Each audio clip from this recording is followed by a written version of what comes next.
Blood donors Kerala സ്ഥാപകൻ വിനോദ് ഭാസ്കറിന്റെ ഒന്നാം ഓർമ്മ ദിനത്തിൽ സന്നദ്ധ രക്തദാന ക്യാമ്പ് സംഘടിപ്പിച്ചു. ആമയം വിന്നേഴ്സ് ക്ലബ്ബും BDK പൊന്നാനിയും സംയുക്തമായാണ് ക്യാമ്പ് ഒരുക്കിയത്.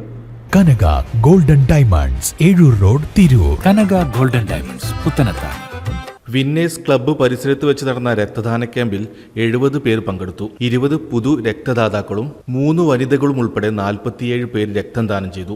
കരൾ സംബന്ധമായ അസുഖത്തെ തുടർന്ന് ഈ ലോകത്തോട് വിട പറഞ്ഞ ബ്ലഡ് ഡൊണേഴ്സ് കേരള സ്ഥാപകനും സംസ്ഥാന പ്രസിഡന്റുമായിരുന്ന വിനോദ് ഭാസ്കറിന്റെ പേരിൽ ഇന്നും സംസ്ഥാന വ്യാപകമായി BDK പ്രവർത്തകർ നടത്തുന്ന രക്തദാന പ്രവർത്തനങ്ങളുടെ ഭാഗമായി BDK മലപ്പുറം ജില്ലാ കമ്മിറ്റിയുടെ ആഭിമുഖ്യത്തിലാണ് ക്യാമ്പ് സംഘടിപ്പിച്ചത്. ക്യാമ്പിന് winners arts and sports club ഭാരവാഹികളും BDK ജില്ലാ താലൂക്ക് ഭാരവാഹികളും ഏഞ്ചൽ വിംഗ് ഭാരവാഹികളും നേതൃത്വം നൽകി.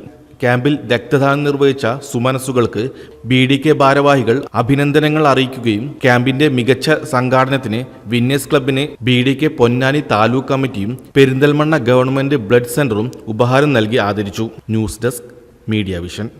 പുത്തനത്താണിയുടെ സ്വന്തം കനകമകൽ ജ്വല്ലറി ഇനി മുതൽ Kanaka golden diamonds. Kanaka golden diamonds, Puthanathani. മാറുന്ന ലോകം, മാറ്റത്തിനൊപ്പം.